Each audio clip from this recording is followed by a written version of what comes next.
Բարև ձեզ հարգելի հայրենակիցներ, ես Մարատ Հակոբյանն եմ Կիևից։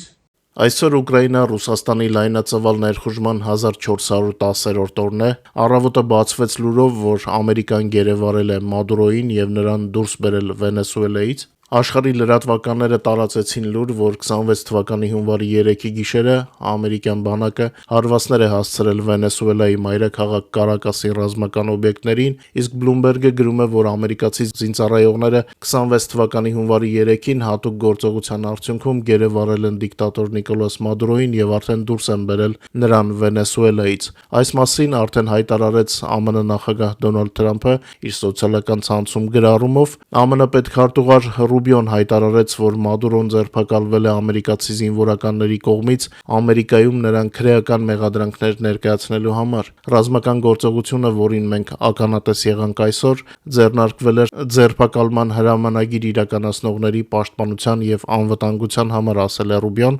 Հայտնվում է, որ Ամերիկան Նիկոլաս Մադուրոյի կալանավորումից հետո Վենեսուելայում հետագա գործողություններ չի պլանավորում։ Ստեղ են ասել, չէ՞, հա որ։ Իսկ մեզ մոտ մեկ շաբաթից Ուկրաինայի դեմ ռուսական ագրեսիան իր տևողությամբ կհավասարվի այն պատերազմին, որը Ռուսաստանում անվանում են հայրենական մեծ պատերազմ։ Deep State OSINT նախագծի հաշվարկներով 25 թվականի ընթացքում ամբողջ մեկ տարում Ռուսաստանը օկուպացրել է 4336 քառակուսի կիլոմետր կամ Ուկրաինայի ողջ տարածքի 0.72%։ Նման տեմպերով Պուտինին ավելի քան կես դար կպահանջվի Ուկրաինան գրավելու համար, բայց քանի որ Պուտինը չունի այդքան ռեսուրս, նա շփոթված է եւ սկսել է ստել Ուկրաինայի եւ Ամերիկային իրար դեմ հանելու համար։ Իդեպ Վլադիմիր Պուտինի նստավայրի վրա Ուկրաինայի իբր հարձակման մասին ֆեյքը սկզբում չկարողացան հաստատել ռուսները ապացույցների երկարատև հավաքագրման պատճառով, իսկ հետո ներկայացրին դրոնի անհամապատասխան դետալ, այնինչ դուք տեսնում եք ձեր էկրաններին, սա ռուսներն են ներկայացրել, սա հեռահար դրոնների համար չի օգտագործվում։ Երևի Կրեմլում շատ էին շտապում, իրենք ասացվածք ունեն, չէ՞, «Поспешишь, людей насмешишь»։ Հենց դրան էլ համապատասխանեցին։ Ուկրաինայի բանակի անօդաչու համակարգերի ուժերը ցուցադրել են օկուպացված տարածքներում մարտական աշխատանքի նոր կադրեր Ղրիմից եւ Լուգանսկի մարզից։ Պոկրովսկի մոտ ուկրաինացի մարտիկները ջախջախել են ռուս դեսանտայինների հերթական շարասյունը։ Այս բոլոր կադրերը հասանելի են մեր Telegram-յան ալիքում, ովքեր դեռ բաժանորդագրված չեն, բաժանորդագրվեք, QR կոդը ձեր էկրաններին է։ Միևնույն ժամանակ ռուսական զորքերում լիկվիդացվել է մի գնդի հրամանատարի, ով նախկինում զրոյացրել էր իր ենթակային, երբ վերջինս իմացել էր նրա մասշտաբային հափշտակությունների մասին։ Ահա այսպիսին է Պուտինի բանակը, համատարած կոռուպցիա եւ քրեական բարքեր։ Իդեպ Կրեմլի հերթական խայտարակությունը դարձավ խնդրահարույց Ադմիրալ Կուզնեցով ավիակիրի շահագործումից հանումը։ Ռուսական միակ ավիակիրի վերանորոգումը դադարեցվել է, Ռուսաստանի Դաշնությունը զրկվել է ավիակիր ուժերից, իսկ նավը կոնսերվացվել է 8 տարվա վերանորոգումից հետո։ Իսկ Ռուսաստանի Դաշնության տնտեսությունում արդեն սև կարապներ են հայտնվել, արդյունաբերական երկու հսկաներ սննկացել են, իսկ նրանց փրկելու միջոցներ չկան Պուտինի տնտեսությունում։ Ռուսական տնտեսությունը թևակողում է համակարգային ցնցումների շրջան, բազմամիլիարդանոց պարտքեր ունեցող երկու խոշոր ձեռնարկություններ պետական օգնություն են խնդրել, սակայն նրանց փրկելու համար փող չկա։ Սննկացման բախվել են երկու խոշոր կորպորացիաներ՝ Մետալուրգիական Մեչելը եւ Փայտամշակման ՈՒԼԿ-ն։ Այս մասին ուշադրություն է հրավիրել ռուս տնտեսագետ Վիաչեսլավ Շիրիայևը, սակայն սննկացումը սպառնում է ոչ միայն խոշոր ձեռնարկություններին, Ռուսաստանը համակել է սրճարանների, գինետների, կաֆեների եւ խանութների փակման ալիքը, բիզնեսը չի դիմացել Պուտինի հարկային ճակերտավոր բարեփոխմանը, Ռուսաստանում փոքր բիզնեսն այժմ լավագույն դեպքում աշխատում է զրոյական շահույթով եւ պատրաստվում է փակման, վախենալով առաջիկա ամիսներին պարտքերի կուտակումից։ Փոքր եւ միջին ձեռնարկատերերը ողջ Ռուսաստանում հայտարարում են իրենց բիզնեսի փակման մասին հարկային բեռի աճի եւ գնաճի ֆոնին պահանջարկի անկման պատճառով։ Հազարավոր սրճարաններ, խանութներ, գինետներ եւ առաքման ծառայություններ չեն վերապրում ռուսական իշխանությունների հարկային բարեփոխումը եւ ռուսաստանցիների ֆինանսական վիճակի վատթարացումը։ Համատարած խնայողություն է տիրում, մարդիկ աշխատում են ավելորդ կոպեկ չծախսել, ինչպես հայտնում է բազատեղեկատվական հարթ հարթակը հղում անելով ձեռնարկատերերի խոսքերին, վերջին շրջանում բիզնեսը արձանագրում է հաճախորդների թվի զգալի կրճատում, սննդամթերքի ծառայությունների եւ հիմնական ապրանքների գների աճը ստիպում է ռուսաստանցիներին խնայել եւ հրաժարվել սովորական դարձած նախկին ծախսերից։ Պուտինյան տնտեսության համար բացասական են նաև էներգակիրների գները, ռուսական նավթի գինը փլուզվել է Urals տեսակի նավթի զեղչը էտալոնային Brent-ի նկատմամբ FOB պայմաններով հասել է բարելի դիմաց 20-ից 30 դոլարի, իսկ Ուկրաինայի պաշտպանության նախարարը կարծես ռուսներին զայրացնելու համար հպարտությամբ հայտնել է ռեկորդային քանակի ուկրաինական արտադրության մասին, ինչով ապահովում է մեր բանակը ռազմաճակատում, Դենիս Շմիգալը պատմել է ռազմաճակատում հայրենական զինատեսակների մասին, ռազմական տեխնիկայի զենքի եւ զինամթերքի 76%-ը, որով Ուկրաինայի կառավարությունն ապահովում է Ուկրաինայի զինված ուժերին, գնվում է հենց ուկրաինական պաշտպանական ընկերություններից։ Այս մասին հայտնել է Ուկրաինայի պաշտպանության նախարար Դենիս Շմիգալը։ Այն տարածաշրջանում, որտեղ գտնվում է մեր Հայաստանը, նույնպես ակտիվ զարգացումներ են ընթանում, վստահ եմ մեր լսարանի մեծ մասն արդեն դիտել է երեկվա մեր եթերը անալիտիկա ալիքում Հայաստանից եւ Իսրայելից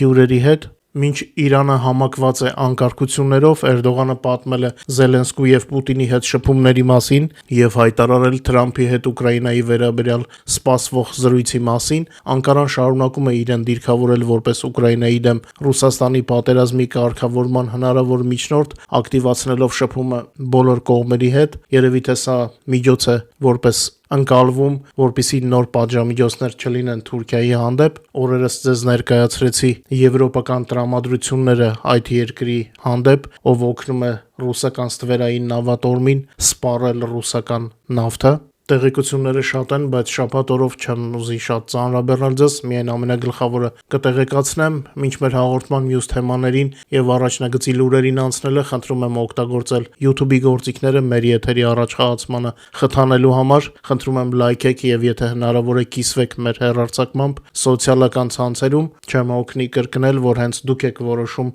թե որքանով է կոնտենտը կարեւոր մեր հայրենակիցների համար եւ հենց ձեր լայքերն ու տարածումն է աջակցում մեր եթերի տարածմանը։ Իդեպ ըստ դեռևս չհաստատված տվյալների ամանորի գիշերվանից Թեհրանում վայրէջք են կատարել Il-76 տեսակի ինքնաթիռներ Չեչնիայից եւ Հյուսիսային Կովկասից ռուսական հատուկ ջոկատայիններով, որոշ ալիքներ հաղորդում են այսպես կոչված մահմեդական գումարտակներ Իրան տեղափոխման մասին։ Կրկնում եմ, լուրերը դեռևս հաստատված չեն, բայց կան տեսանյութեր։ Ես որպես Կիևի բնակիչ լիովին չեմ բացառում դա, քանի որ հիշում եմ մեր Մայդանի իրադարձությունները եւ Պուտինյան Ռուսաստանի վարքագիծը։ Այն ժամանակ շատ էր լուսաբանվում ռուսական հատուկ ջոկատայինների մասնակցությունը Մայդանի ակցիաները ճնշելու մասին։ Մոսկվայում նաև վրդովված են Մադուրոին ամերիկացիների կողմից ձերբակալման պատճառով, դա իրենց մնում է միայն երևի վրդովվել, հա։ Ուկրաինայի նախագահ Վլադիմիր Զելենսկին բանակցային